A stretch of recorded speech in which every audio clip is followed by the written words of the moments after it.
Thanks for joining me in Sheffy's Sandbox. I'm April Dawn Scheffler, and I invite you to play with me and my guest today, Ingrid Allegre, aka Cyberfae. Ingrid, welcome. Hi. Hello. Thank you so much for having me. Well, the first thing that we do is we pop into a virtual coffee house before hitting the beach. And being the benevolent host that I am, your order's on me. So what order do you give the barista? Usually when I'm out, something simple, just like a oat latte Mm, or a flat white. What's the weather like? right. Well, for me, it started off really cold here in Houston, and now it's going to be in the 70s later. So I Mhm. decided to go with the floral print and act like it's summer. Yeah, I love that. We just had a bunch of snow come in yesterday. Hmm. Well, now that you have your warm, refreshing beverage, let's dive right in. Sometimes living one's purpose and going through this human experience can look like playing small, but other times it can look like playing big. So, in your spotlight moments, Ingrid, have there been any claims to fame, times that our listeners may have seen you or your work? Claims to fame. I feel like I've personally worked behind the scenes so much. So I'm a Virgo sun and I have a Gemini moon and Libra rising. So I have many talents and I'm always supporting my friends. One of the things that I like to work on most recently is my partner and I, we're selling secondhand clothing online. It's called Secondhand Studios. And you would literally see me as like one of the clothing model Models. fits. Yeah. And then aside from that, yeah, I don't know. I feel like a nobody now, a secret Well, connoisseur of things. I was doing some snooping online. Once you accepted my invitation to come onto the show, I was like, I don't know anything about her. Let me see if I can find out something. And I really didn't dig too deep because I'm like, I'm sure whatever's gonna meant to come up will come up in conversation. But I saw that you had a lot of Instagram followers. So probably people have Mhm. seen you on Instagram. That's true. Yes. I am currently Cyberfairy Wench on Instagram. I used to do a lot of posts on mental health and yoga stuff. I did my yoga teacher training in 2019. So I would say in the Toronto space, I'm active there. And I also have another Instagram account, which is my business account that I just started recently. It's Cyber Fairy dot space. Oh Lord. And that one I started making reels and I do these mood board curated visuals just to help support like the 2022 goals as January takes us. One of the things that I saw that you posted, it was really cool. You were like, I am calling in this energy. And it was a bunch of men in a workout session. Oh God, And yes. do you remember what I'm talking about? I was like, Hmm. if nothing else, that is exactly what I needed to see because I loved it. That on the episodes, I've been talking about calling in more joy and more of that childhood play. And these people were absolutely embodying that. It was, Hmm. I mean, for crying out loud, they're having resistance bands. Like resistance, the name itself, it's like drudgery, painful, whatever. You have all these connotations associated with resistance. But they have these resistance bands. And oh my gosh, they're making it look fun and sexy. And they're just enjoying being alive. And it's so fun and Hmm. playful, but you can kind of see the difference because not everybody in the room is as in the moment appreciating it for what it is. As there are especially two people that your eye is kind of just drawn to, but there were some people in the background who would be your normal, how I would think I would be behaving. Oh, just normal. Like this is heavy.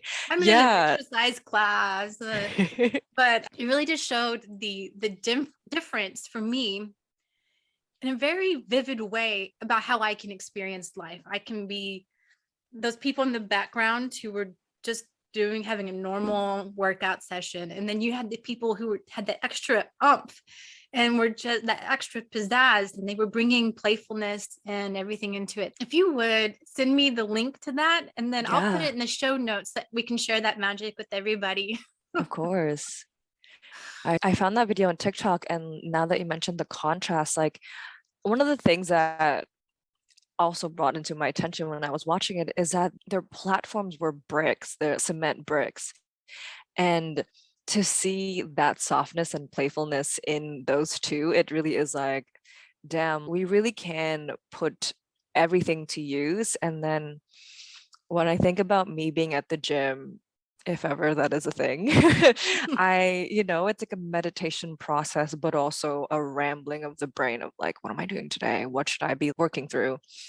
But in contrast, the two main in the front, they're just like voguing and they're just ready to like embodying their dance moves. And it's just like, how can I be more present with this song at the gym instead of being like 1 rep, 2 rep? Am I having broccoli for dinner?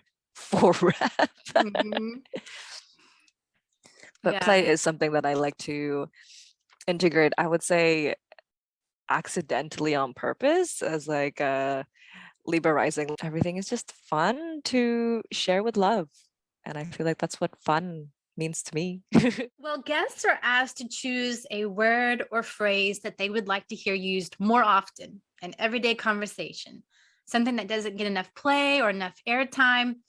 And the prior guest chose the most fantastic word. I don't know what your word is, so maybe it's fantastic too, but she chose the word luxuriate. Okay. Oh, So for listeners, the episode hasn't been released yet, but whenever people are going to hear, they're going to hear me talk about my mushroom coffee with the functional mushrooms and how I felt good about what I was drinking. And just in all transparency, I want to show what I'm drinking today. And I refuse to feel bad about it. I'm going to luxuriate and just really enjoy whatever it is that I'm treating myself with. So you are tasked to try and somehow fit that word luxuriate into our conversation today. Okay. Oh, wow. I have never used the word luxuriate. Yeah, like it's a verb. It's interesting. Okay. But you also get to choose a word for our next guest to dance with. And it could be a peculiar word that you find funny or something that just resonates with you right now. So what are you laying down for them to pick up? Mm, man, I was trying so hard to think about this. I was like, what word? I have so many words. Mm, the first thing that comes to mind is literally. And I'm like, what? Everyone literally uses literally. The thing that's coming up is like imagination in a way. I know it's not something that's rare, but I would love to see just imaginative. Like, how do we make how do I luxuriate this word, imagination? Imaginative. Okay, cool. Yeah, because I really appreciate the people in my life who are imaginative and can create a story, because we're always putting stories and creating stories around things in life. So I appreciate the people in my life who bring a, a cool story to what's happening. So, like, again, we're going back to the TikTok video. You could tell that there was a different story that those two people were playing in their head as opposed to the other people in the room who were just working with resistance bands in a workout. Yeah. So, okay, imaginative. I like it. Well, like I said, I didn't have an opportunity to really dig too deep into what you're all about. So, can you explain to our listeners that when you saw I put out the call for whoever was interested in sharing the thing that they're doing out in the world, what made you decide to take me up on that and show up today? Mhm. I think It was just the feeling of your energy because it did feel playful, and it was like definitely the dream interpretation was a huge pull for me because I love my dreams, and my dreams are always these incredibly detailed, fantastical sci-fi moments in my life. And I'm just like, what? And I've actually never been on a podcast, so I thought it would be cool to kind of just put myself out there by putting my etheric self as a share. I love it. So, what are the things that Ingrid is excited about? What I'm excited about is now I'm just like stuck on thinking about dreams, but truly dreams in the sleeping state and then dreams in the alive state. And just how much imagination is a part of dreaming about what you want for your future. And especially in this current climate, we get to spend so much more time dreaming. And it is a luxury to have the time to dream. And I could only say that the environments that we surround ourselves in, holisticism, for example, we dream about holding each other and giving each other space. I love dreaming about literal clouds and being like this little, just a angel cherub, just being like, let's sprinkle some fun for everybody, just, just to brighten people's day. I'm currently in this Kundalini workshop. It's like a 40-day thing. And her name is Krista, and they're calling it Big Angel Energy, the 40-day practice. And it's really sweet because as a Kundalini practice, there's this thread that we're doing. So it's like a different person every day during the 40 days that's teaching the practice. But as the thing that connects us all, we do this Kriya, the specific set of movements at the end of each lesson that it's really cute. So we do this thing where we're basically circling ourselves and our auric field with our arms to reactivate, to clean, to dust off our energetic fields, our big angel energy. And we're just floating along through this virtual space because we can't see each other in person to still be like, yeah, I see you. And I can go through the same process with you. And we're just holding each other, even if we are just doing it by ourselves. It's such an isolation mood where we get to dream about being with each other and we get to strengthen our dreams in our own spaces. I love the idea of Kundalini.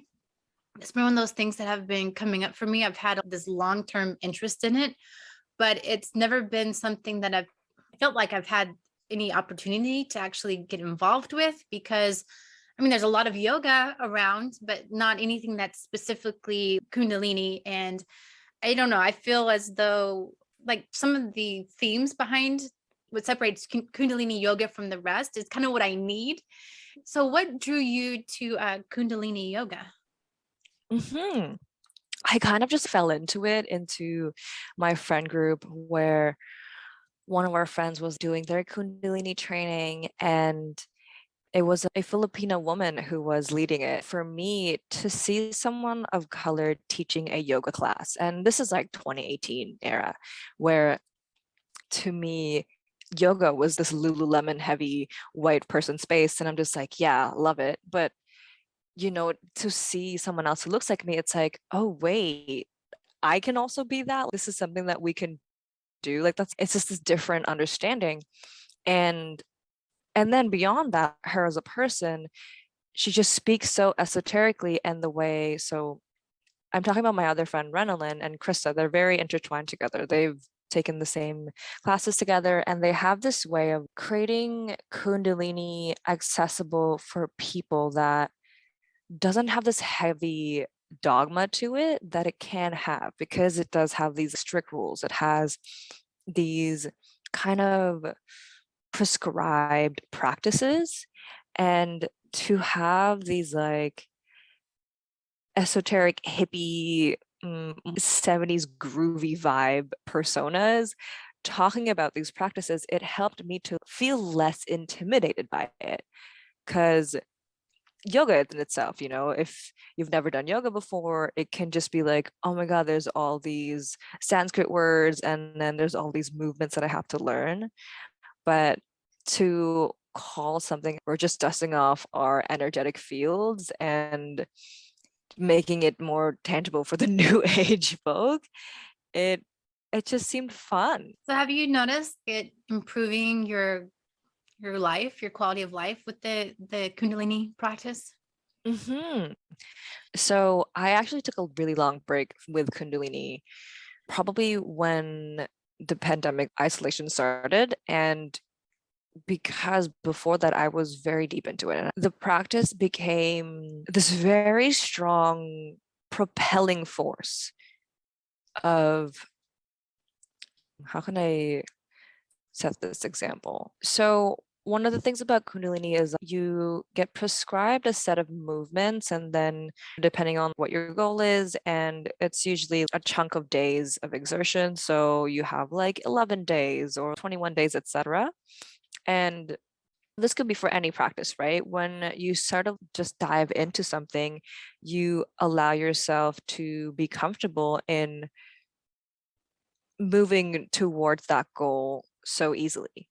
So it became this very strong manifestation force where I felt like I was running a marathon for a very long time. And when things slowed down around me, then I suddenly noticed how fast I was going. And it's kind of like when you're working out and then maybe you're doing jumping jacks. And then when you stop and then when you try to jump again, you're like, oh, now everything's heavy again. So that as an example, Kundalini kind of helped me to have this link of, if you keep going, you know that you're going. And when you feel uncomfortable, it's making the decision of keeping your arms up and doing whatever it is that you're doing, and knowing that if you put your arms down, it will be a lot heavier, and accepting, is that something that you want to put on yourself? Do you want to take that break? I don't know. I'm like, oh, words. Oh my God. So yes, it definitely changed my life. Ugh, there's a lot to say to it. I'm just getting conscious about how much I can say about it. Well, I'm interested in hearing as much as you feel like you want to say about it. I guess, I mean, I get it's possible that I don't even know what Kundalini proper is. So could you describe to our listeners who maybe, I mean, they've heard of yoga, I'm sure it's pretty popular, but maybe not Kundalini so much. So can you describe to us the difference between the two? With yoga, there are so many different types of yoga, right? So there's vinyasa yoga, where you have the specific set of movements and it's very body intensive, so it's a workout. And then there's yoga nidra, where it's a lot more on the relaxed state, and I feel it is more like the yoga nidra practices I would go to would look like relaxing and then lying down, and then there's kind of a subconscious story that is being told by the leader, and then we kind of just reframe our mindsets and relax and let our subconscious take all of that information in. Now, that's just to separate the different versions that exist. There's so many. And Kundalini yoga, my experience with it has been about joining mantra, so words that you repeat, and then kriyas, which are actions and movements. And kriyas are usually made with your hands, your fingers. So like a Gyan mudra is something that's pretty popular amongst the yoga community in general. And that's when you bring your thumb to your pointer finger. And, you know, like this is like a pretty popular symbol when you think about Buddhism, for example. And one of the esoteric things I love about Kundalini yoga is they bring up the points. So like your thumb is your ego self, because you point to yourself. And then the pointer finger, I believe it might be connected to Jupiter. So it's really fun for people in esoteric realms, where in my head, I get to bridge it with astrology and what I know about that. And when you bring this combination of fingers together, your thumb and your pointer finger, it's kind of like you are connecting yourself to an expansion, and then you are allowing the ego to kind of rest into that versus always just pointing into yourself. It feels somewhat Chinese medicine too as well, like who knows who inspired who, or if they were just separate entities that spoke a similar language. And even Kriyas are involved with your mouth. The way that you speak things, the way that your tongue touches the roof of your mouth, it activates certain nervous points that reach different parts of your brain or your body. And the way that you roll your R, or the way that you see the letter T, or the way you breathe, it's such a full body experience that I was able to utilize my body in these different forms, in these different breaths, and in ways that are like, a lot of the sets would be in a specific time. So when you're doing a 1 hour practice, you would do like 11 minutes of lion's breath, for example. They're very intensive. Within those 11 minutes, you're like, holy shit, I'm doing so much action right now. But the knowing of the timeline ending, it's kind of like, it lets the self kind of move into it, just the same way in the TikTok where we see the folks being just going off with the resistant bands and dancing. It's like, we know this workshop or this workout class is going to end in an hour, or the song is going to end in 3 minutes. So let me go ham and let me do this dance while I'm Be on this all break. in. And Yeah. yeah. So those are my versions of Kundalini, but it is a very old practice, and it was brought to North America by a specific teacher. And there are a lot of controversial things about Kundalini yoga in itself. Ooh, juicy. What are they? It's very juicy. I'm like, oh, do I want to get into this? So as most practices and as most esoteric teachers, and when things get so large, it kind of becomes a human versus a teacher versus a channeler. And Yogi Bhajan, he was the one that brought Kundalini yoga to North America. And in 2020, there were things that came out about him about abusing his power and trigger warning, sexual assault, and just very familiar things that we hear about from yogic teachers. That's one thing. And then there is this kind of rule of wearing all white and wrapping your head in a white hat, or even like a turban or so and so. And an external looking in, it looks very culty because it has all these sets of rules. So it is a very controversial place because it's also very old practice. So there are a lot of things. And because it has such power, I believe. I know a lot of celebrities love Kundalini, and then it kind of gets gentrified by the white community. And there's this Kundalini, I think it's like, oh, what's it called? I personally loved it because it was online. Oh, Rama TV. And their teacher passed away, or their main leader. Oh my God, I don't even know what to call them. Like this sounds culty and stuff. But the main person who grew the Rama community, she passed away, I believe, last year. And when it comes to powerful forces, there's just so many stories that linger around. So feel free to look into that if you want to. It is, one of the things that ask you for your own discernment of which parts of the practice do you want to carry? Do you also want to carry the rest of this lineage? And I think that's something that I had to confront during the pandemic, because all of the stories that came about Yogi Bhajan happened in the beginning of the pandemic. And I was like, oh, I'm so new to this community. And now I'm learning about these bad things about this person that supposedly was the source of Kundalini for North Americans. So it is a lot. And because it causes so many shifts in the body, for example, with physical workouts, you can see the physical difference, and then your mental health can also reap its benefits. But with Kundalini Yoga, it is particular in creating those subtle shifts, those subtle minds, your spiritual changes, your energetic, and just your brain and body. So that's why it's such a powerful force, because it engages and activates all of the different types of bodies and not just the physical body that we use. Yeah, it's really interesting. I like that you were calling for personal discernment when it comes to figures, because I think it's been brought to the forefront with a lot of the cancel culture. And I hesitate to even use that because I'm not that familiar with it, but it just seems like people, if they can drudge up something against an individual, their personality or their past or something about their particular human experience, that necessarily cancels or kind of nullifies anything that they were putting out into the world that was helpful.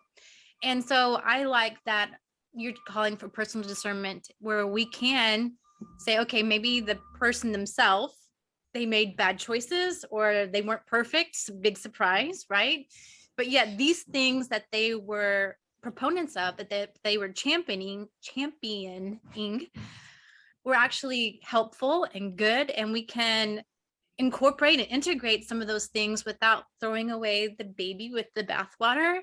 And so, yeah, I like that, because I think it's just human nature to, if there's someone that we don't agree with, to find something that about them or their belief system that we don't like, to discount them, and then to ignore the things about the people that we feel are on our camp. One of my examples is that I think almost everyone loves Martin Luther King Jr. As of the day of this recording, we just celebrated his day yesterday. And the thing is that he was not a perfect person either. I mean, if we go back into his history, there was infidelity and so forth. And it's like, are we going to throw away all the things that he was championing about, like nonviolence and all these things? No, of course not. We love that. And we can accept that he was a person who made choices that we don't necessarily have to agree with, but that doesn't cancel out everything that he believed in. And maybe I'm stepping on toes, but I think maybe even when it goes to our founding fathers, I think there were some things that they put into the Constitution that were really great. And then other people, they're pointing to things that they did to discount them. They were evil and etc., and just vilify them. So I love the personal discernment, where we don't necessarily tell anyone else what to believe or what to accept and what's good for them. But yeah, just allowing that for ourselves, what serves us and what can we let go because it doesn't. And so I really enjoy that we were talking about the Kundalini rules as well, just keeping what serves you and then discarding the rest. So when I give the Akashic record readings, some of the people who had given me readings before, so I've incorporated in mine, you tell the person that whatever resonates with them, whatever serves them, they keep it. And if it doesn't, toss it, throw it away. Yeah. Because you're not going to let something outside of you that doesn't ring true dictate how you're going to, live your life and how you're going to make your choices. So Exactly. I think the thing that was luring me to the Kundalini yoga was the whole subtle shifts that you were talking about with the mental health, because I've had my own mental health journey. And I think that's what was calling to me about it. And you mentioned that with your at least one of your Instagram accounts, that had been a lot of the purpose behind it was posting about mental wellness, right? Can you explain to us why you got involved in that and how you found Instagram to be a helpful platform for that? Hmm. So I have a long story or a very fun experience with mental health and mental health disabilities. So for me at the time, what I was seeing was some of the people that I look up to on Instagram, they were talking about their mental health journey, and I became friends with them in real life. And I could see how much it affects them. And I could see how little people have no idea about that. And even for me, when I would post anything about my mental health on social media, they would be like, "Oh my God, I'm so sorry. I had no idea. I hope you're okay." And to me, I'm just like, "Oh, I was just sharing a story. This happens to me every day. This is not new." So the contrast is that. And then I have people that will reach out and be like, "Hey, thank you for sharing that. I didn't know that these were the words to what I was feeling, going through, etc." So it is this moment of representation that was important for me to bring about, because when I started my public mental health journey, this was probably around 2017. This was when I was really starting to get serious and like getting to understand my own mental health disabilities, when it was like something that made sense for me to talk about. Before that, I would just be making self-deprecating jokes, and that was so easy, right? Mhm. And then once I understood, oh, I'm perpetuating my own sadness by doing this, it's not going to change by changing words.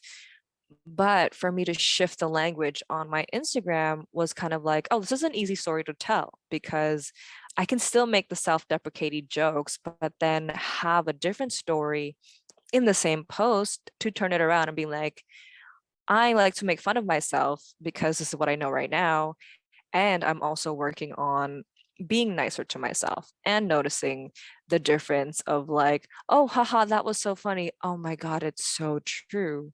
Versus, oh my God, that's so funny. Let me give love to that girl. Let's say, and just be a little bit more tender. So it was this practice of writing and sharing and being vulnerable to help people be more aware of, yes, a pretty girl like me, I'm sad. it's it's not easy for a lot of people to talk about it, period. And in my real life, it's something I just blab about because air signs. So it made sense to me to do it in person. And then when Instagram became more like a conscious effort, I was like, right, I'm having conversations like this in person. I also want to let people see that they can have conversations about this online. So, did you already have a substantial Instagram following before you brought up the mental health, or did you find that as you were bringing up the mental health, that more people came on board and started following because they resonated with it? That's a good question. Did I actually pay attention to that? Hoo-hoo, this is me reflecting on my life. There was a point where I was like very conscious about I need to grow followers, etc. And just looking back at it, what I really noticed was the community that I was building, and how when I spoke about mental health more, not only was the Instagram algorithm being like, okay, let me show you more of that. For me, it was more like this practice of getting to know myself further. And I think the vulnerability itself, whether or not it was mental health related, it did bring people in. It did grow my following, my audience, but also I was able to connect with people more authentically because I was connecting with myself authentically. It's kind of this focus that I created with myself. I was like, I want to talk about mental health. And then I suddenly found people in my life online in person that was going through the same journey. So, when people contact you, do you have a lot of private messages going on Instagram, people reaching out to you, or is it a bunch of likes, little thumbs up or hearts? I I definitely have a lot of DMs coming in, just like conversations, casual, and reactions to stories. So I'm 30 and I've been very internet heavy for half of my life now.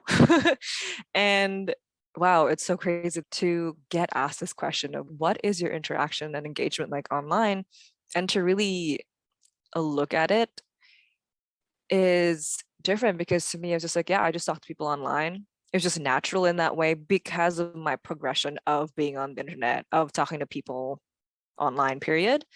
But to answer your question, there are a lot of DMs and we just talk about memes and we talk about things that I repost. I find that people find it easier to kind of respond to stories, one, Instagram stories, and then two, to kind of relate to meme type shares or infographic shares. I guess my questions are, because I'm not that savvy about Instagram. I mean, I think last year I started posting stories. So I'm getting a little better about that. But I guess I'm interested in how people on Instagram start to get a following. Did you have one of these moments where you broke the internet, where there was like this, what do they call it? There's this breakout post where it was, oh my Viral? gosh, that's, thank you. So is it something that you did that was viral that put you on the radar for people? Mhm. It's interesting too, because I'm like, I only have 1,800 followers, and I'm like, only in my head. But then if I think about that as a group of human beings, I'm like, that's 2,000 people in a room. There are towns in Texas a lot smaller than that. So Oh my God. Okay, maybe that's also the difference of me seeing that, because I live in the city and it's like just people all the time. I would say my best friend at the time, at some point where I was really engaging in my yoga teacher training, and I had this year where I gave myself a sabbatical, and I literally went through all the therapies ever. So I did like DBT, CBT for a short while. It just DBT, I did it in like this nice environment that was more modern, and then CBT in the hospital environment. And I was like, ugh, this is less helpful to me than more painful. And then I did the yoga teacher training, so it was like a ground up therapy anyway. pause you. I think I have a book about DBT, and it's Ooh. dialectical behavioral therapy. Isn't that what it stands for? Something like that. Mhm, And is mhm. that about changing the way that you talk to yourself? I can't remember. It's been a long time. Yeah, kind of. It's literally about dialect, right? It's kind of this tangible form of therapy that you can use the things in your surroundings and how you can use those things to ground yourself. And then it also talks about ways on how you can use specific words. I remember using the, ooh, what is that? It's like something man. It's this form where these letters indicate different ways of how to ask for something and how to create a boundary about something. Uh, uh, what is it? It's really Well, you're going to remember, and then I'm going to put it in the show notes. Reframing the self-talk, it can be something really small. I found myself doing that yesterday. I went to the car and I realized I had forgotten my purse. And so I came back into the house and I told the dog, forgot my keys. But then I was like, you know what? I remembered my keys. That's why I'm here, because I remembered my keys. And so it was just, Mm. for me, it was just that aha moment. Okay, this is how I can be good to myself. Because the first, I forgot my keys, kind of speaks to some of the memory issues I feel like I have. But then also, I remembered my keys. That's the pat on the back. I didn't forget and go to work, because I had done that before too. I remembered. And so it's just being the good to yourself and reframing the same exact thing, just in a different way. And it can change how you experience it. Exactly. I love that reframe. That's so good. I tend to beat myself up for doing that as well. I'm an ADHD squiggly brain, so I will be like, oh, I forget things all the time. But you can only know that you forgot something if you remembered it. Yes. Yep. So yeah, DBT does a lot of that, right? Of noticing the thought and like, is it true or what are the facts? And then reframing the emotion for it. Oh, I also remembered what it was. It does Dear Man. Dear man. Okay. That is, it's ringing a bell. I'm looking at my bookshelf. I think I have the book. Hold on. Okay. Yes. So this is the Dialectical Behavior Therapy Skills Workbook. And I loved it because, for one thing, it's a workbook, which means you can interact with it and write in it. And that's the kind of stuff I love, where it's not just one way, it's more like a conversation. And so I love that. And the subtitle is Practical DBT Exercises for Learning Mindfulness, Interpersonal Effectiveness, Emotion Regulation, and Distress Tolerance. That is such a sexy title for me. Yeah. We love it. Emotion regulation and distress tolerance. Yes, I'm there. Mm-hmm. So when I did DBT, I did it I did it as a group work. And one of the examples that they gave us for distress tolerance is embodying the energy. And the practical tool was, if you're really angry, grab an ice cube and then hold it in your fist over the sink. And it's like that feeling of aggression. And then you watch the ice melt. And then you get the icing effect. So you are literally cooling down, you're physically cooling down your nervous system. And then you allow the emotion to run through. And then you see the ice melt and you're like, all done. It's just a cute example. Yeah. I love that story. So I had totally interrupted you because you said DBT, and I was like, oh yeah. I mean, I don't know a lot about it because I haven't done it in a professional setting with a counselor, but I enjoyed the workbook, and I can see that I didn't get past page 22, but I was enjoying it. And so maybe I need to pick it back up. So you were saying DBT and CBT is the cognitive behavioral therapy. What's the difference? Do you know? Honestly, I didn't practice enough of it. I was too distracted by the environment that I was in. Besides, you didn't realize you'd be coming onto a podcast as some type of counseling expert, some type of mental health expert. It's okay. I'm like, this is what I try to be online, and now I'm being accountable for it. No, honestly, my experience with CBT was like, it really is the environment and the amount of growth you're allowed to be given. So the DBT group, I went to a specific non-for-profit organization that was for youth. So I was under that bracket at the time. And obviously the counselors were younger, and it was just like more casual in comparison to the CBT, which was a clinical environment. And it's just hard to feel like you have homework to do versus I have worksheets to work on, because these questions have been reframed for the more modern person.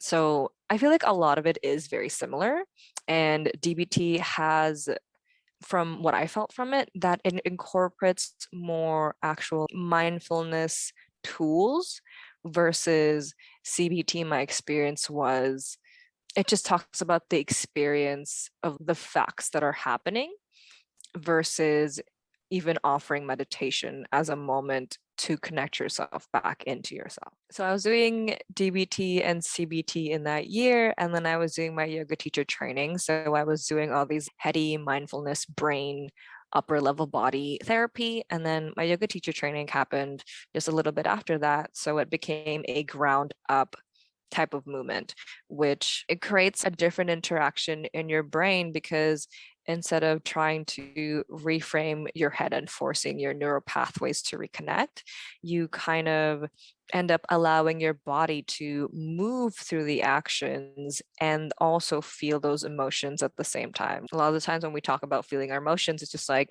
what does that mean? I'm just going to be sad. But this was like a TikTok that I saw recently where they were like, when you feel your emotions, try to find it inside of your body. And then it's kind of like a mindfulness type of way of focusing a feeling in the body instead of the story of the sadness. Anyway, I'm just going on tangents all the time. Oh my God.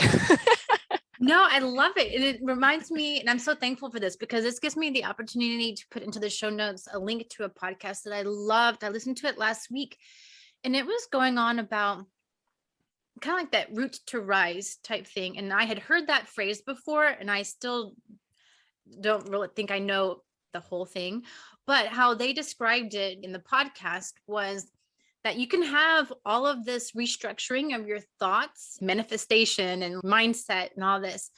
But if your body doesn't feel safe, if it's not ready, it doesn't matter what's going on up here, how many mindset coaches you hire and all those things. If your body is still not feeling safe because you haven't processed emotions and so forth, then it's just not going to fit. It's not going to take. And they gave the word picture of, say you live in New York City and you're in one of those little tiny, apartments, and you have this beautiful grand piano and you're trying to fit it inside this apartment. And they were like, even if you were to disassemble the whole thing to fit it into the apartment, you could not put it back together as a piano in the apartment because there's simply not room.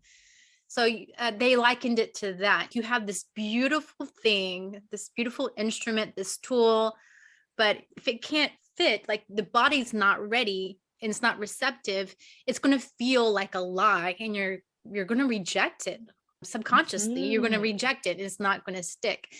So they were talking about the reverse is true.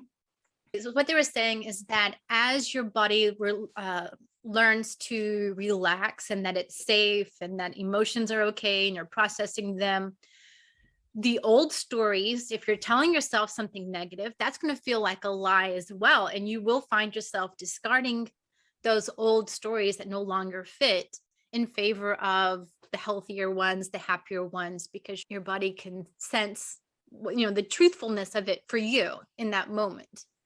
Oh my God, I love that visual of a grand piano in a tiny New York home. Yeah, it worked for me too. I was like, that's really great. I'm so visual. Yeah, it really helps to process it. And I think the other thing I wanted to say actually was like, emotions live in your body. So in the same way of the New York home, even if you can fit a grand piano, what about all of the other things in your home? Does that really even make sense?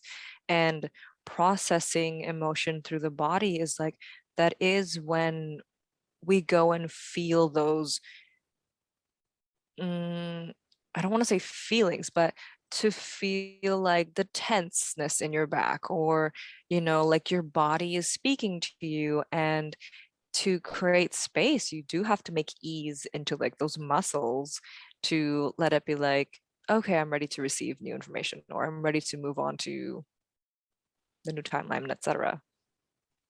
I had a podcast guest on, and she was she's the intuitive tarot reader, and I had taken her free, what was it? Something Discover Your Intuition course. I think I'm getting it wrong, but it was this free mini course that she had provided, and most of it was just relaxing.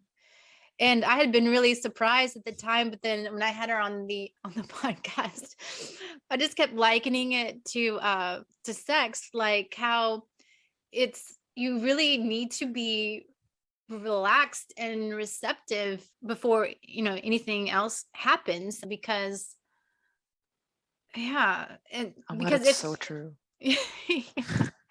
you need to be ready. And I think all of us, we have like this end goal of what intuition or spirituality or even just a good life looks like, and we want all of that like now, yesterday, but we don't put the time and effort into all of the preparation work, the becoming receptive, the relaxing into what is in the moment. We're just so tense of like trying to make something happen now. Yeah, I've been having this thought of like how I'm the type of person who's able to manifest relationships easily. And when I'm single, I go through those stages of like forcing things to happen. And I have a Leo Venus, so my love is very like magnified or on fire and just like lion aggressive. And Loud. yeah, I'm just like, I like you a lot. And Some people love sometimes, that. They need that. Like they need you to be excited about them. yeah. And then it's like sometimes it gets in the way of, I get in the way of myself of being like, do I need to stay in that state or will they not like me anymore? And how even just like staying in that forced state becomes like, oh, it's just uncomfortable. It's obviously forced. And, consciously or not, it's like just trying to please the other person. But anyway, like that's a whole other thing. I just wanted to say something about like manifestation and like the universe and how akin it is to dating and being in a romantic relationship with somebody, if that is a practice that's like easy to attain in a way. Like if you can reflect on relationships, like that's what I'm doing right now. I'm like, how did I get these relationships? How can I bring that same like patience and care to me manifesting into the universe? Because I bring my childhood wounds to these relationships and then obviously into business or like school and like all other types of relationships. And romantic relationships are just like, there's such a tangible and intimate mirror into how we react. So that's been something I've been playing with. So that was cool that came up. I was just interested in, I was listening to you, what you were saying, because my daughter has some of the similar placements. She has a Leo moon and Libra sun and maybe a Pisces rising. I'm not sure exactly. But yeah, that Leo energy, she does love who she loves, and it's really cool to see that. And then with the Libra energy, she does try to people please.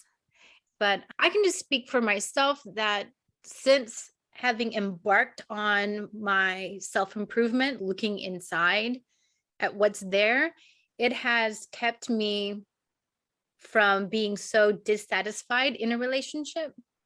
Because once the newness is over, it's like, okay, I need something else now, right? I want to feel courted. I want to feel dated. I want to be the center of someone's universe and the best thing since sliced bread. And but life happens and there's a routine and it's hard to keep up that facade of newness. And so instead of looking outside of myself for that external validation, I have found that my relationship with my partner is so much richer now that I've been looking inward and trying to be my own best friend and that kind of thing. So hopefully, I think he's probably noticed a big difference. I know I don't drink as much. That was like one of my fallback. My default things was I was just so dissatisfied. I'd come home from work and just try to numb. And so I would drink or watch TV or whatever it was. So I find myself having to numb less from myself, and it's helped my relationships with probably everybody, but especially in my romantic relationship, not needing that external validation because it's never going to be quite enough, you know. Because I feed off that constant affirmation. And my husband's love language is not words of affirmation. Especially when you speak different love languages, it can be a little challenging at times to feel loved. But yeah, just giving that whatever it is that you need from yourself so you feel whole and complete. And then whatever you get from that other person is just the cherry on the top. It's the frosting that makes life better. But Mm-hmm. and Like I sharing totally, each other's overflow. yeah. Welcome to Nonsense with Natalie Corner. I'm your host, Natalie. And I have a joke for you. Are you ready, Mom? I'm ready. Okay, so How do you measure a snake?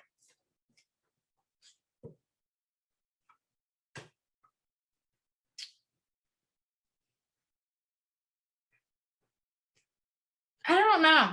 I don't know. In inches. They don't have feet.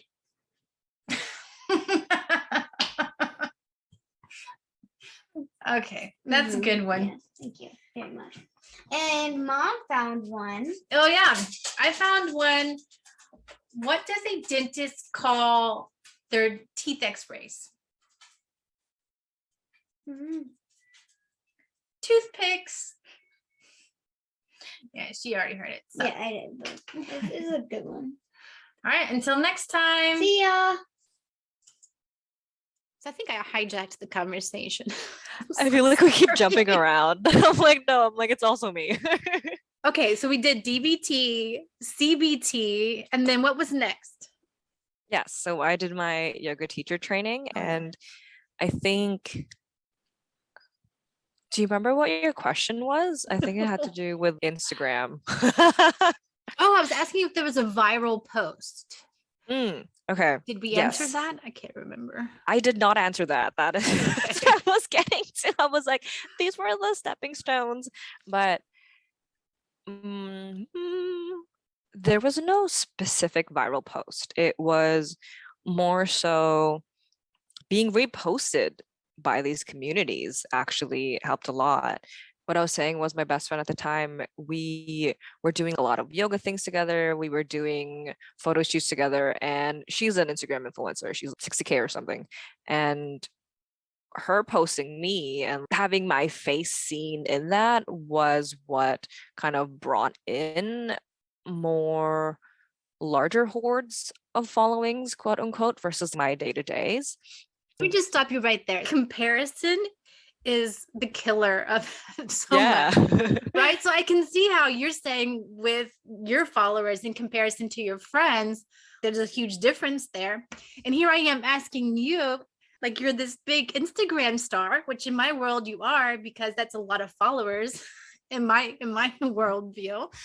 Yeah, it's just so interesting how we put other people on these not pedestals per se, but we see what they've accomplished or and the value that we see in terms of numbers really create such a different value. So I hear that, and I think for me, truly, what I see following count is just a number in a way that there's this relationship with it where it's like, I want more, and then it's like, I'm good. And it is the ongoing relationship of showing up to it. And so knowing that posting consistently makes such a huge difference. For example, so my business account, it currently has like 70 followers, and I opened it in October, made like 5 posts, had 5 friends following it or something.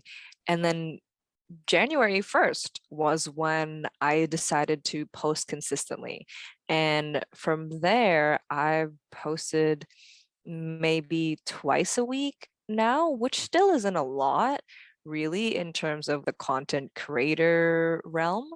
But just that, the act of showing up, sometimes the answers are so simple and it's kind of annoying. It's like, oh, I already know that, but it's like, but do you do it?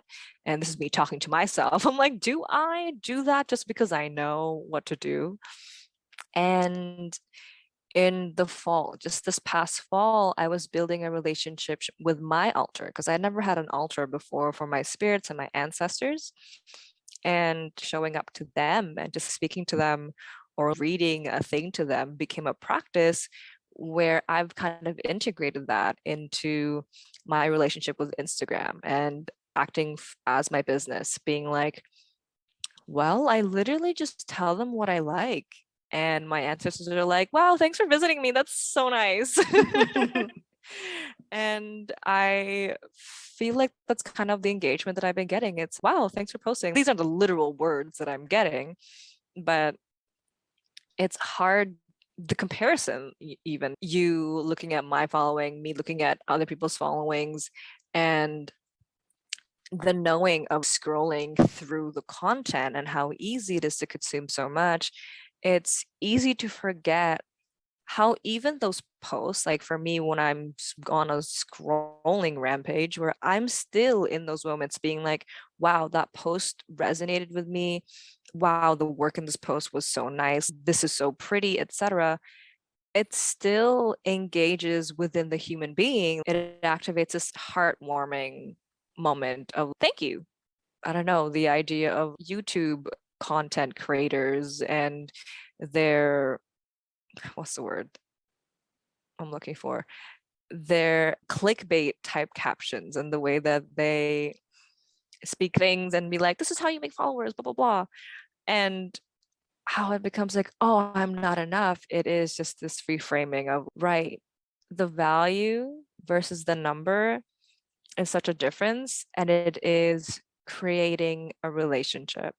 And that's how sometimes I think about how do I show up in my relationships, and my romantic relationships are just a big part of me. So they are just an example I like to look to. And when in the beginning stages, I'm very hyper focused in relationships and I'm sharing a lot and listening a lot as well. That's what creates that feeling of connection.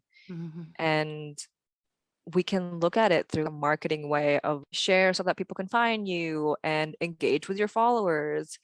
But then it's also like share a part of your heart, of your authenticity, of being vulnerable in whatever way that means. You know, I make a lot of things and I'm still like, is this a draft or do I send this out?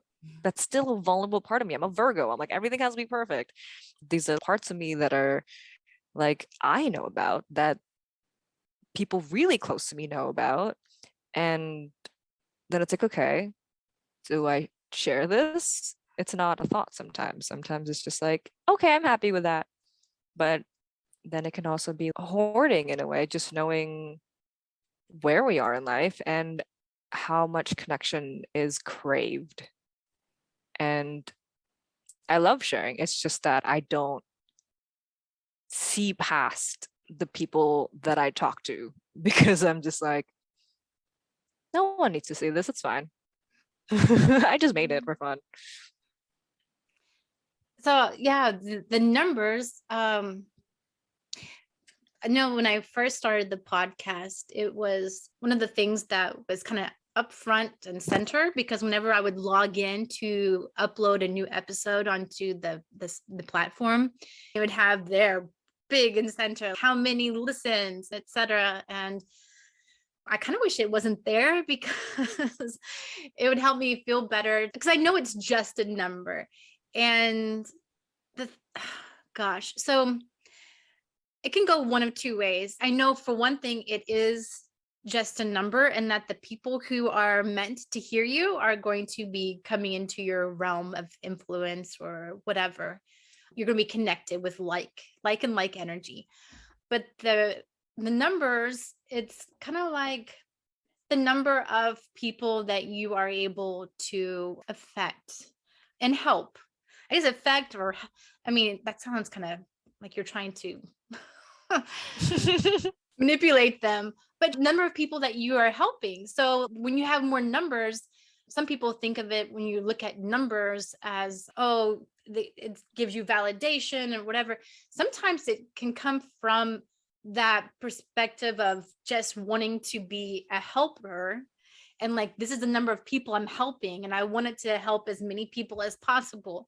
But then that still, for me, speaks to that wounding, that need to be the helper, the healer, when that's not my job. People are healing themselves, and I've heard this from a lot of my podcast guests. People heal themselves, and we're just here to, help that along, facilitate it. And it may just be this one episode, and then they're on to something else on their journey.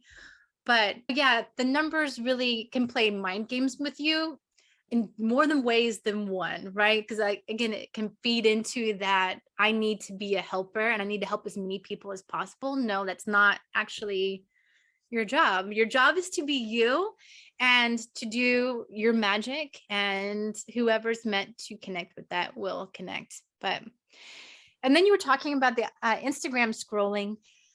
I have recently put into place some guidelines for myself to not be as plugged in, because I was finding my goals. I want to do this newsletter and I want to edit this podcast, and I still work part-time and I have a family and I get to take my daughter to all these extracurricular activities. And so my house was a mess. There were unfolded baskets of laundry and I hadn't put in my curbside order for groceries, etc. I'm like, something has to change. And so I need to be more conscious of how I spend my time. And one of those was this little gadget here. And so I was telling myself, we'll see how this helps, because it hasn't been in place very long. But one of my guidelines for myself was I need to have a purpose in mind for picking this up. Like, I need to look at it as more of a tool than anything else. So if I'm wanting to find out the time, I can look at my watch. I'm not wearing it today, but I can look at my watch. If that's the purpose, the only intent of finding out the time, I can look at my watch. If I'm expecting an email from someone, sure, I can check, etc. But just the mindless scrolling is not good for me. But of course I'm going to do it because I'm a human being and I know that about myself, that I'm not going to be strong at all times. And so it's important to have a backup plan of sorts in which you look at the quality of the accounts that you follow. So I have in the past gone through and eliminated those that really weren't aligned with how I wanted to feel or the messages that I wanted my brain to hear. And so if I am scrolling, it's high quality stuff usually that I'm going through. So I liked how you were saying that when you're scrolling, there can be that feel good thing that sticks with you, even when you are just scrolling. Yeah, and it's such a small impact in the moment, but even like a cat video, I love seeing them. I have a cat, obviously, so I love seeing cat videos. I'm like, I need to get another cat. I have an episode that's Mm. called "We Could Have Used More Cats." So, it was about my daughter's dream and some synchronicities that happened in the waking dream. But anyway, you might find that interesting to listen to later. But That's so cute. I love that. I always dream about my cat. In my dream, she actually comes and hangs out with me as my little guide, protector, or just hanging out. And I'm like, what are you doing? Okay. Okay, so I think to get back on track, we were talking about your friends that you were doing yoga stuff with. And then I guess you answered the question. No, there really wasn't any one viral video that did that. So I find myself asking the question I said I wasn't going to ask. So what is it that you do? What do you offer people who come to you? Just from looking at your website, I couldn't quite tell, because I was looking at it really briefly, what it is that you offer. I love this feedback because it is something that I am constantly working on. My elevator pitch in a way, or a landing page to be like, who am I? So right now I am working on this still, and it's going to be a space for clarity for women entrepreneurs and how to use vision boarding as a tool to timeline jump into this next version of yourself, your dream goal, etc., and how you can utilize curated visual tools and help your subconscious just feel more attached to that dream. So right now, Cyberfae space, I have these reels on Moodboarding, and it just shows the different layers that I use. You said moonboarding? What is Mood that? Mood boarding. boarding. Okay. Yeah. So it's kind of like vision boarding. It's just a different word for it, but the process that I want to create it as, and the reason why I say mood versus vision boarding is, yes, to use visual photos that represent your goals. So my recent one, I actually have my mental health mood board as a free download, and just to get my new newsletter subscribers in. So for me, like elevating that feeling. So the few elements that I have in my mental health mood board are a few graphics that have steps on how to or what to do with your mental health. Even just breathe. Another one is I'm relaxed, I let go. My life is in perfect flow. So cute little font or cute little sayings just to help me realign to myself. But Let me it ask, kind are of people who come to are they creating their own mood boards, or are you just guiding them through mood boards that you've curated and created for them? what I want to do is to guide people on how to create their own mood board. Okay. I use an iPad app called Procreate, but what I'm thinking of doing is showcasing how to use Canva and Pinterest, because I also use Pinterest. And one, it's hard to actually find and search for the things that you want because it's just such a whole world, a whole sea of things. So the curating aspect that I want to share is you can think of the things that you want to reach. So you can think of like maybe something more tangible. Let's say my career mood board, that's also as one of my reels. And the photos that I have on there, I have a pile of mail orders to be sent out. And then I have a bed, and it's from this room that I've been wanting to go look at vacation for. I have some lady luck type of signs. So like cherries, the number 7, and the luggage, and then something that said CEO. And it's like, yeah, these are all aesthetically nice. And for me, I'm a very visual person. But what was important to me was to really look at the photo and to find in myself the emotion that it brings up in me. In the same way that you can charge your crystals and set an intention to your crystal, it's like, what is this image? What do I want to charge with it? What is the intention? What is the feeling that I want to get when I do see that image in my own personal life manifest? How do people support you in your quest to help them? Are people buying the access to these mood boards, or how are they helping support you? Me. Yeah. So it is still in the baby process, right? I just started everything in January. And what I want to build is Like a this month. workshop. Yeah, this month. I was like, oh my God, it's January Like 18. January last year? Like Yeah, this no, month? literally this month. So the actual business side of itself, it is still very new. I haven't made money off of it just yet. I am still building and growing my audience. And what I want to make out of this specific offering is to have it as a workshop or a masterclass or a program that is still in the build out stage, like figuring out what people actually want. But on my personal account, how did I make money is a lot of it was just like personal sharing. But what I was able to create out of my personal Instagram account was networks that gave me modeling opportunities, and then some, I don't have any affiliate things, but just things getting sent to me at least, and actual working things. So I used to be like I hate job titles, so I can never figure out what the normal job title would be, but graphic designer, UX designer type vibe. So then helping people with their websites is one thing that I used to do a lot. And then creating flyers and just content in general is a few of the revenue things that I Okay, received I'm so from my glad you went with online. this so well, because I know it can be a sensitive question, but I'm just interested, like from this perspective of I'm in this spiritual space and I have things, but I'm also in my real job, my, my other job, the one that brings in the money.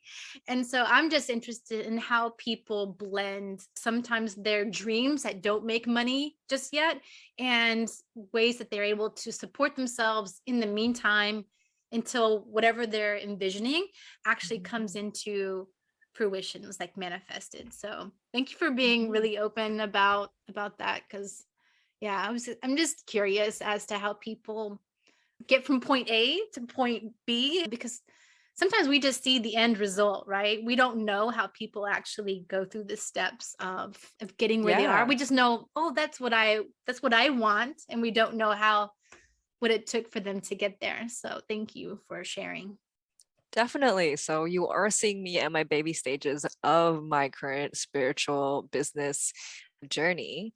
And to answer the question of how I'm making money is I have a part-time job at the moment. I was working a full-time job. I was working a full-time job just until early last fall. So I think I left September 2021. And that was when I really was able to kind of just take time to embody and get to know what this idea wanted to be that I was being pulled into.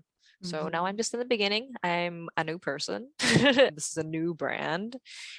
And before this, my personal account was many things. I enjoy people who don't put themselves in boxes. They don't see it as a job title or a box. They see it as a hat that they're trying on, and that they have where they wear different hats or they can try on different hats, and they don't think that this or what they do defines them. But it doesn't take away from the fact that we actually have to make rent and feed ourselves. So thank you for sharing that. I'm in the process now of figuring out what my blended approach is, because I had decided to work only one day a week at my job and cram everything into one day so that I would have more space and time to welcome in clients and do all the things that I was enjoying. And it's just happened that I need to go back to work more.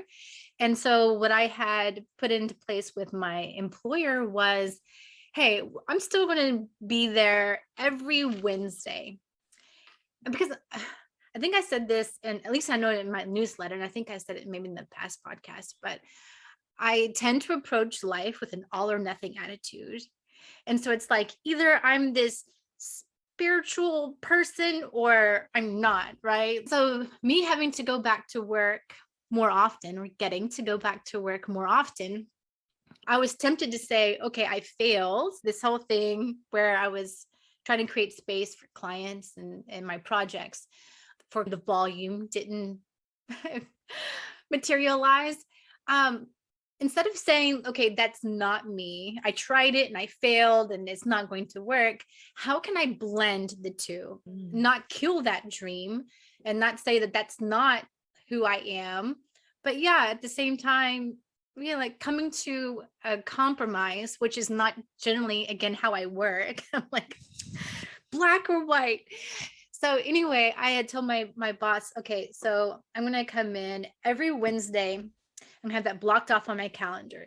And then the other days of the week, I can come in if there's no one booked on my calendar. And so that has worked out really well for me. And then I was like, okay, I'm done, right? But I was listening to this podcast that said, whatever you were thinking of, contemplating at the beginning of Venus retrograde, as it crosses that point or whatever, again, you're going to find yourself revisiting or reviewing that.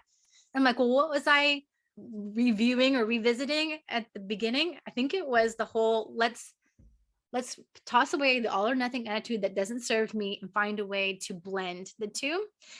And I'm having to find myself do that again, maybe with the podcasts, because it takes up a lot of energy and time. Maybe not for someone else, but for me, it takes quite a bit of effort to get it out the way I want it.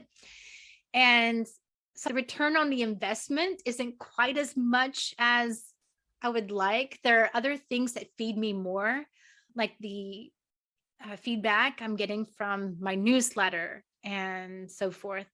And then I was like, okay, well, let me just not do the podcast. That's me being dramatic. Let me just not do the podcast. And I'm like, you know what? Can I not do the all or nothing again and find a way of blending it and maybe do a once a month podcast? So instead of getting frustrated that I don't have time to fold clothes or make my grocery order, etc., just take that pressure off and do maybe a once a month podcast. So I'm not feeling like a failure, but yet I'm not giving it up completely either. So that has been my Venus retrograde journey. But I completely forgot why I even went on that. Oh, I don't know why, but I do know there was something else I wanted to talk to you about. You were talking about the power of pictures. And I'm gonna take all my sticky notes off of this, but there was, I think it was probably a year and a half ago, maybe 2 years, that this dream house of mine went on the market. And it was so priced out of my my budget. And it's not like I had looked every day on the website for the housing market. I had just felt the sudden urge one day out of the blue to look, and I found the dream house. I'm like, oh my gosh, it's meant to be. And I am usually very, I would say, very conscious of how I spend my money. But with this house, I was like, oh, it's so totally doable. It wasn't. And so then when I came to terms with it's not happening, I was kind of upset with the universe. I'm like, obviously, you brought it into my awareness just to take it away, like dangle it in front of me and then take it away. I told you I'm like so dramatic sometimes. And I was upset. But what I ended up doing is, you know, how you were talking about the feeling. What I ended up doing is I printed off a picture. And this is just, you have like, these are of course me and my daughter, but this was one of the pictures on the website of just the view from the front porch. And I just loved that for some reason. And I'm like, it's some reason that it came into my awareness. And maybe because it is of that dream or that feeling or something there that I need to hang on to for however long in the future. So anyway, yeah, this is right here by my desk. So I love that. I love that. So that's the power of pictures. I definitely have a feeling, because as soon as I saw this, Ingrid, I swear, like I could feel myself in the wooden rocking chair. I could feel the warm cup of coffee in my hand. I could feel the crisp autumn air. I could hear the trees in the front yard rustling. It was such an immersive experience. And I'm like, there has to be some reason that I just felt dropped, like kerplunk, into this very 3D immersive experience because of this damn picture. And so, oh, gosh. That's so beautiful. I feel like that's how I was able to manifest this apartment when we were looking for it. I had to embody the feeling of coming into the house with the door, with groceries in my arms, being like, oh my God, I'm going to struggle to get in. And just these realistic feelings of, yeah, this is my home. I already know what it feels like to be in there. And how that is such a powerful way to create manifestation. So maybe it's not that specific house, but maybe, you know, you'll find something like a different home, or maybe you'll go on vacation where you have the exact same feelings and it's like, this is where you get to recreate it. And then maybe you'll get to recreate it in a different way again and again. And it's exciting to see how it's going to play out. Yeah. And like vision boarding, it is something that Oprah talks about a lot, and how she had a vision board. I don't know if she still creates them, but it's the talisman and the power that we place upon them. Like knowing that when you look at that picture, you already have that feeling. You're like, oh, when I'm going to stare at this picture, I'm already going to jump into that place. And then when you just see it around, you're like, I know it brings me to a place. So it becomes a familiar feeling of knowing it's possible, even if it's just a feeling. It goes back to the preparing of the body, making your body feel safe to receive this. Because even though I had this in my mind, it's possible that if I had been presented with it, I don't know, maybe I would have felt like I didn't deserve that, or like that's too much or too big, or yeah, that's for other people, not for me. But maybe by me just feeling this, and I love it because the viewpoint of this picture is from the porch looking out as though I'm already there. And so maybe this is just a way of conditioning my body to feel safe in that space, so that whenever it comes around, I will actually be able, I'll have a larger apartment where I can fit that piano in there. Exactly. Yes. Oh, I love that. I have to print my mood boards too, because we have so many goals for me, my partner's business, and then me, my own business, and then mental health practices and showing up online as a digital altar that it is. How can people find out more about you and follow what you're making in Ingrid's sandbox? Yeah, I'm going to try to make this answer short and I'm going to tell you a story after. So recently I started a newsletter so you can follow me along there. It will be stories of just like things I've consumed. So like content podcasts and just like things that I'm working on as well. And it should be in the link in bio under cyberfairy.space, and fairy is spelled Faery. And I believe that will be in the show notes. It will. Yes. Yes. And then I have a little landing page there. You can also download a mood board that I made, a vision board for my mental health, and that will be available for your desktop. It isn't mobile friendly as of yet. I am gonna have to move stuff around to make that a little bit more mobile accessible, but you can find out more about me through my newsletter. It will be a digital love letter format of like, hey, get to know me, talk to me, let's hang out. And you can also follow me through my personal Instagram account. That's cyberfairywench, and fairy with an I. It's confusing. I personally think so, but should be fine. And that's where I hang out at the moment. Okay. My listeners are pretty smart, so they got this. They got this. I love how in the Lifestylist podcast, Luke Story ends his pods asking his guests this question. So I'm including it in mine. Who have been 3 teachers or teachings in your life that you might share with our audience that they could go research and also learn from? Human design is a new experience for me. I think that one is a little hard just because of how much information there is to learn about it. That's my process for it. But P the Fairy on Instagram. Oh, I do. I love her too. Yeah, I love P. And they have this group where they just interact with a few other human design readers. And I've learned so much more from them. They have just more tangible day to day how to connect with your authority and also just working with the body or alongside my astrological natal chart. And I would say that's another huge teacher in my life. Looking at Astro forecast outside of just looking at my big 3 or just my sun, and looking at how the different planets correlate into my life, kind of like guardians in a way, or your estranged aunts and uncles that you see X amount of times of the year and they still impact you. Do you know your profile? Yeah, I'm a 4/6 emotional generator. And then, so the second teacher would be the astrology transits and planets, right? Perfect. Speaking of which, I recently discovered, you can tell me what your favorite apps are for that. I have one that I have really enjoyed recently. It's called Astro Future. And I have an iPhone, not an Android. So it may be on both. I'm not sure.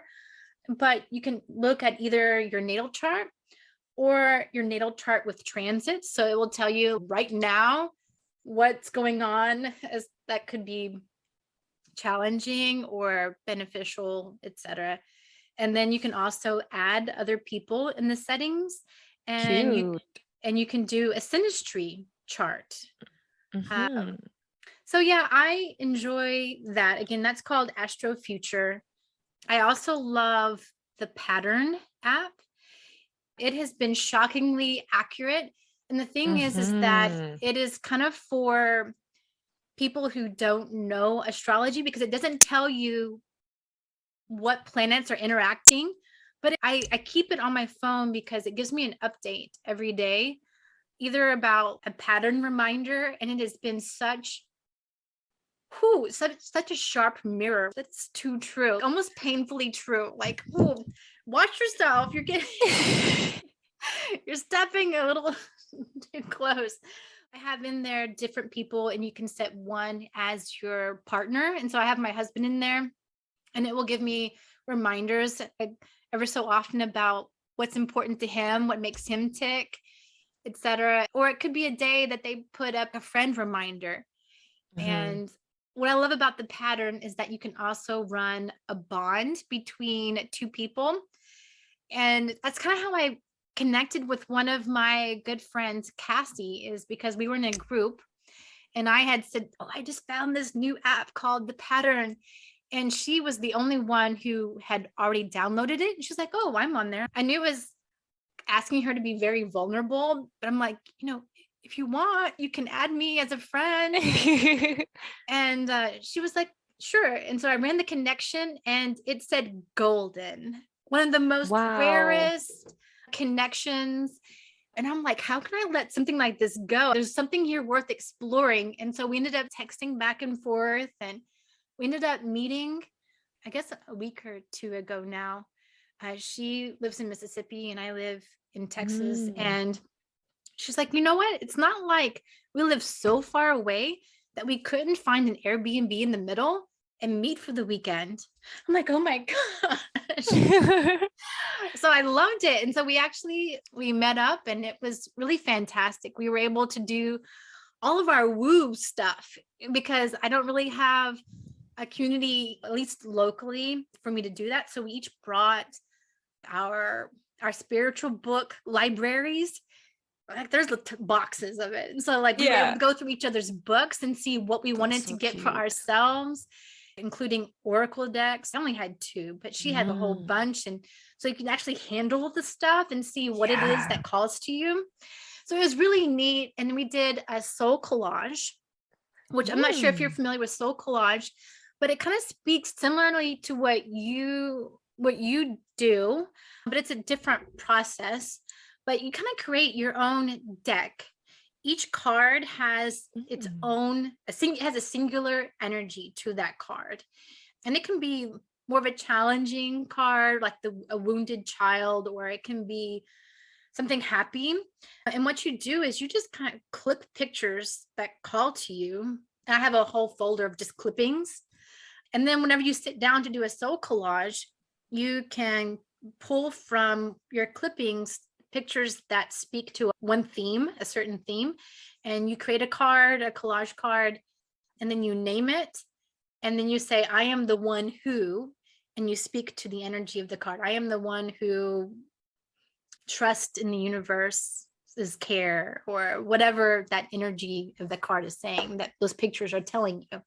So it was really cool. We were able to do that weekend and just have fun. I mean, we did a group hypnosis event online together. It was really cool to be able to share that with someone else.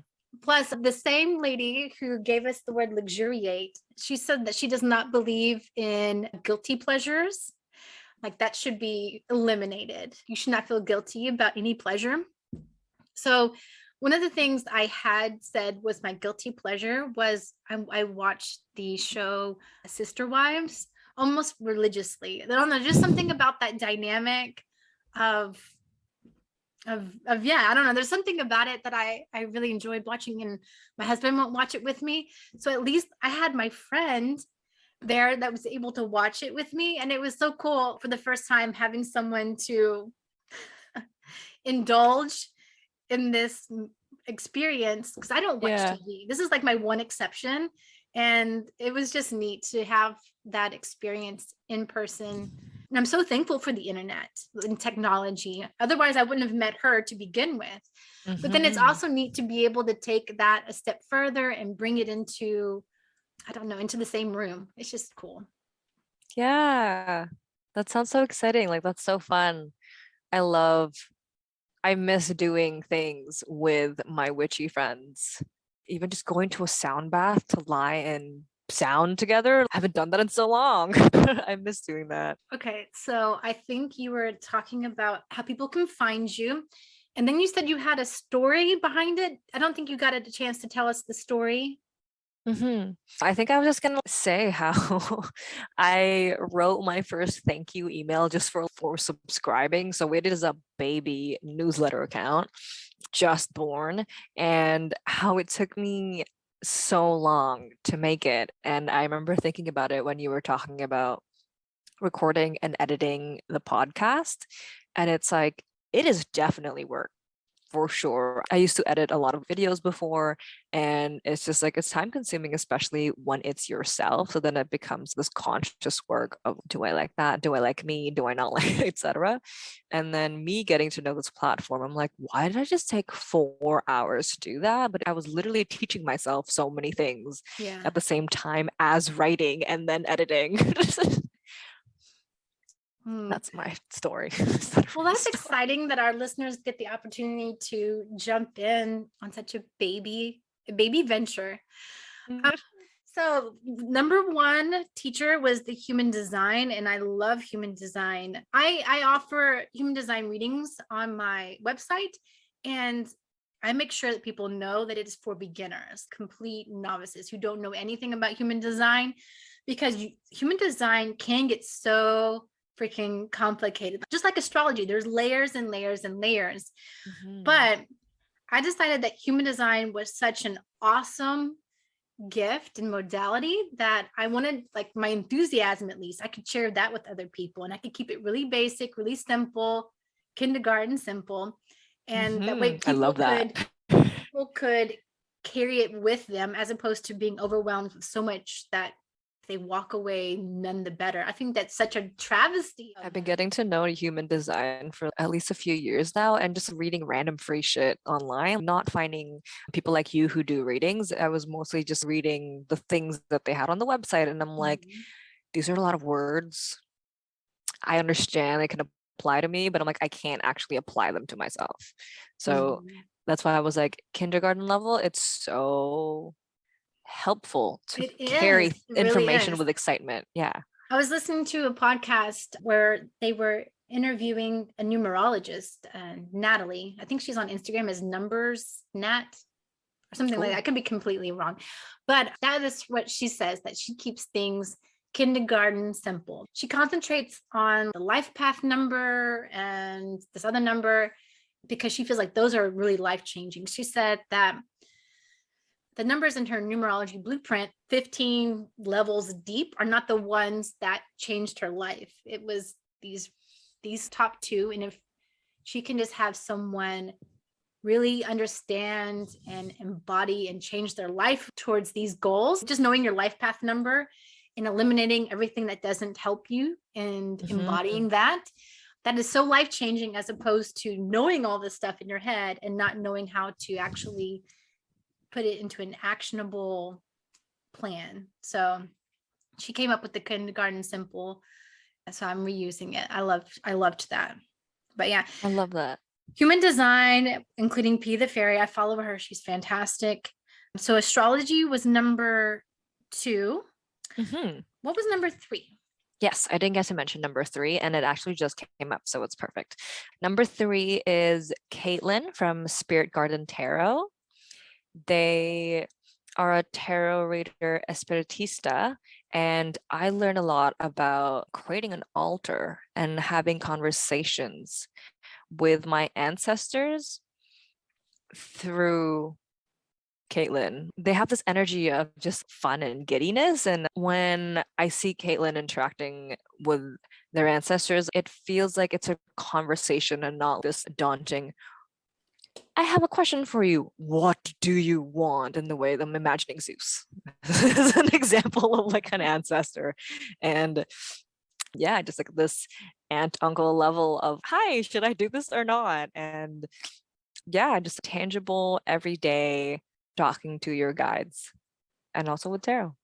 Was there anything that you wanted to say that you did not have an opportunity to say before we close out? I'm looking forward to see or interact with your listeners or your readers and see if they do resonate with me, and just knowing that they're part of your community.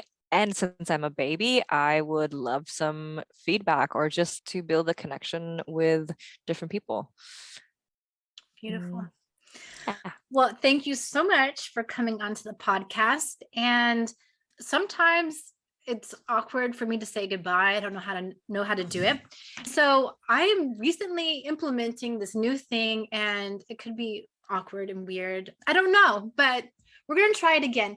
So I'm going to count to 3, and at the end, we will both say the name of a pizza topping, and then I will hit end meeting. Okay. All right, Ingrid, it's been a pleasure.